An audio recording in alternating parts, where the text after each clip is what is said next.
अगस्त 2025 में चीन की राजधानी बीजिंग में एक ऐसा इवेंट हुआ जिसने विज्ञान, तकनीक और मनोरंजन को एक साथ लाकर भविष्य की एक झलक पेश की। ये था पहला वर्ल्ड ह्यूमनॉइड रोबोट गेम्स, जहां इंसानों जैसे रोबोट्स ने खेल के मैदान में अपनी काबिलियत का लोहा मनवाया। चलिए आज की न्यूज स्टोरी में आपको ले चलता हूं रोबोट गेम के महाकुंभ में, जहां आप जान पाएंगे कि चीन ने कैसे दिखाई भविष्य की झलक।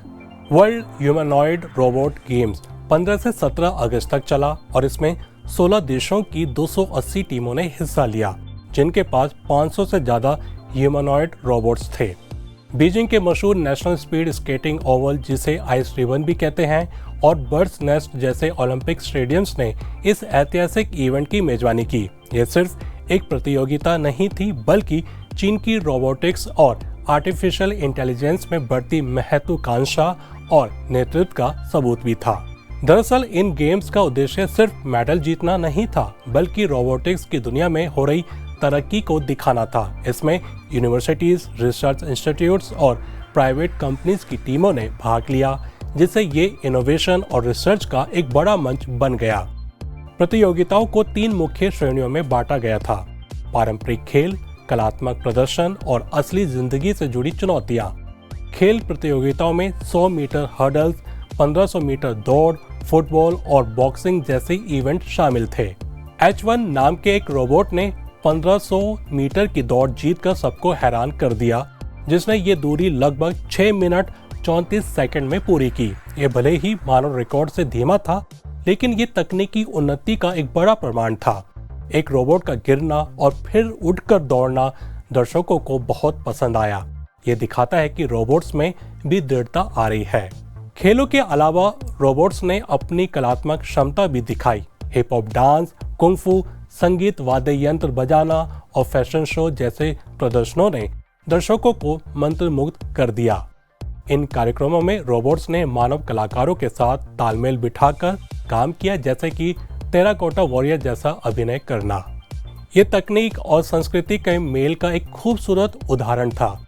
प्रतियोगिता में असली जिंदगी से जुड़ी चुनौतियां भी शामिल थी, जैसे अस्पतालों में दवाई छांटना, सामान उठाना और सफाई करना। इन चुनौतियों ने रोबोट्स की प्रैक्टिकल उपयोगिताओं को उजागर किया, जिससे ये साफ हुआ कि वे भविष्य में हमारे दैनिक जीवन का एक अहम हिस्सा बन सकते हैं। हालांकि ऐसा बिल्कुल भी नहीं था कि इन गेम्स में कोई गड़बड़ी नहीं रही। रोबोट्स का संतुलन खोकर गिरना, गेंद से टकराना और कोऑर्डिनेशन में गड़बड़ी जैसी समस्याएं भी सामने आई। लेकिन इन नाकामियों को एक्सपर्ट्स ने एक सकारात्मक रूप में देखा। उनका मानना था कि ये कमियां ही आगे की रिसर्च और विकास के लिए जरूरी है, क्योंकि इनसे पता चलता है कि असली दुनिया की जटिल परिस्थितियों में रोबोट्स कैसे काम करते हैं। इन गलतियों ने रोबोटिक्स की सीमाओं को भी दिखाया, लेकिन साथ ही उन सीमाओं को पार करने की प्रेरणा भी दी। इस पूरे इवेंट में एक कार्निवल जैसा माहौल था, जहां तकनीकी प्रदर्शन और मनोरंजन का बेहतरीन मिश्रण था। इस इवेंट के पीछे चीन सरकार की एक बड़ी सोच थी। चीन की बढ़ती हुई आबादी में बुजुर्गों की संख्या बढ़ रही है और लेबर फोर्स में कमी आ रही है। ऐसे में रोबोटिक्स और AI को इन चुनौतियों का समाधान माना जा रहा है। चीन ने रोबोटिक्स में 20 अरब डॉलर से ज्यादा की सब्सिडी दी है और AI और रोबोटिक्स स्टार्टअप्स के लिए 137 अरब डॉलर का फंड बनाने की योजना है। इस सरकारी मदद ने चीन की कंपनियों जैसे यूनिट्री रोबोटिक्स और एक्स ह्यूमनॉइड को अंतर्राष्ट्रीय स्तर पर आगे बढ़ने में मदद की है। यूनिट्री रोबोटिक्स ने 4x100 मीटर रिले में पहला स्थान हासिल किया और कुल 11 पदक जीते, जिनमें 4 गोल्ड शामिल थे। इससे पता चलता है कि चीनी कंपनियां इस क्षेत्र में तेजी से आगे बढ़ रही हैं। ये गेम्स केवल पेशेवर टीमों तक सीमित नहीं थे। बीजिंग के हाई स्कूल और मिडिल स्कूल के छात्रों ने भी इसमें भाग लिया, जो ये दिखाता है कि चीन भविष्य की पीढ़ी को रोबोटिक्स के लिए तैयार कर रहा है। जनता में भी इन गेम्स को लेकर काफी उत्साह था। लोगों ने इसे एक साइंस एग्जीबिशन के रूप में देखा और इसकी सराहना की। चीन के छिंगवा यूनिवर्सिटी और बूस्टर रोबोटिक्स जैसे संस्थानों ने फुटबॉल जैसे इवेंट्स में अपनी क्षमताओं को परखा, जहां रोबोट्स ने टीम वर्क और AI आधारित निर्णय लेने की क्षमता का प्रदर्शन किया। कुल मिलाकर 2025 के वर्ल्ड ह्यूमनॉइड रोबोट्स गेम्स ने एक ऐसा मंच प्रदान किया है जहां विज्ञान, मनोरंजन और राष्ट्रीय रणनीति का संगम हुआ। इस आयोजन ने न सिर्फ मौजूदा रोबोटिक्स की क्षमताओं को दिखाया, बल्कि भविष्य की असीम संभावनाओं की एक झलक भी दी।